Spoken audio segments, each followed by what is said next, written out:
দেশের মানুষের ঘামে রক্তে দেয়া অর্থ সেগুলো পাচার হয়ে যাচ্ছে বিদেশে। ভোলার গ্যাস পড়ে আছে, দেশীয় গ্যাসে বিনিয়োগ করার আমাদের কোনো টাকা থাকে না, অথচ যে দেশীয় গ্যাস সেখান থেকে বিদ্যুৎ উৎপাদন করতে আমাদের লাগে মাত্র 3 টাকা। আমরা বলতে চাই যে এই যে কয়লা বিদ্যুৎ কেন্দ্র, আমরা একটা দীর্ঘ আন্দোলন করেছি রামপাল বিদ্যুৎ কেন্দ্রের বিরুদ্ধে। সেই রামপাল বিদ্যুৎ কেন্দ্র থেকে আমরা যেই বিদ্যুৎ পাচ্ছি সেটা তো যথেষ্ট না, কিছুদিন পর পর সেটা বন্ধ হয়ে যায়। তাহলে এই যে কয়লা তেল যেগুলো আপনারা এতদিন সমাধান হিসেবে দেখিয়ে এসেছিলেন, সেইগুলো এখন কাজ করছে না কেন? সেখানে নাকি বকেয়া বিল পড়ে আছে। এগুলো কি সরকারের দোষ না? এইগুলো কি সরকার দেখে না?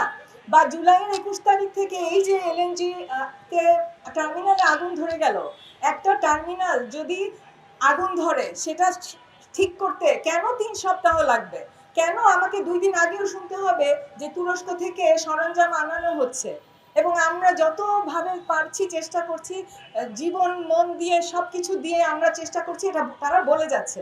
কিন্তু আমরা জানি যে এই যে এই সংকটটার সময় আমরা আরো কতগুলো ঘটনা দেখলাম। তাহলে আমাদের মনে কি সন্দেহ হবে না যে এই সংকটটা সৃষ্টির পেছনে বা এটাকে জিয়ে রাখার পিছনে কোনো কারণ আছে? তাহলে কয়লা কোথায় গেল, তেল কোথায় গেল, সেগুলো কেন তারা ব্যবহার করছে না?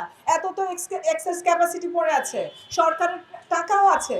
টাকা না থাকলে আমাদের রিজার্ভ কিভাবে এত বাড়ে? আপনারা দেখেন যে তারা কি করলো, এই সংকট দেখে 3টা এলএনজি টার্মিনাল নির্মাণ করার জন্য অনুমোদন দিয়ে দিল। এই 3টা টার্মিনাল কোথায় হবে? একটা হবে হিরন পয়েন্টে, একটা মোংলায়, একটা হবে পায়রাতে।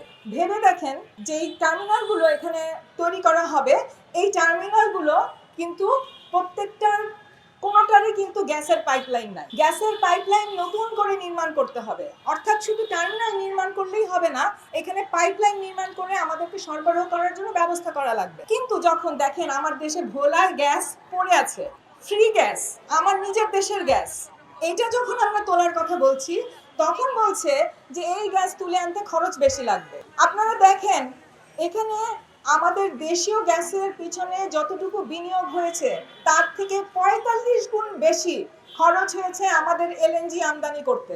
আমাদের এলএনজি আমদানি করে তার উপর যে ভর্তুকি দেওয়া হয়েছে সেটা 27%, টোটাল আমদানি বিলের 27%। অর্থাৎ আমরা এত টাকার ভর্তুকি দিয়ে যাচ্ছি, কিন্তু আমাদের দেশীয় গ্যাসে বিনিয়োগ করার আমাদের কোনো টাকা থাকে না। সেখানে দেখা গেল মাত্র 1125 কোটি টাকা, আর অন্যদিকে ভর্তুকি এলএনজিতে দেওয়া হচ্ছে 16 কোটির উপরে।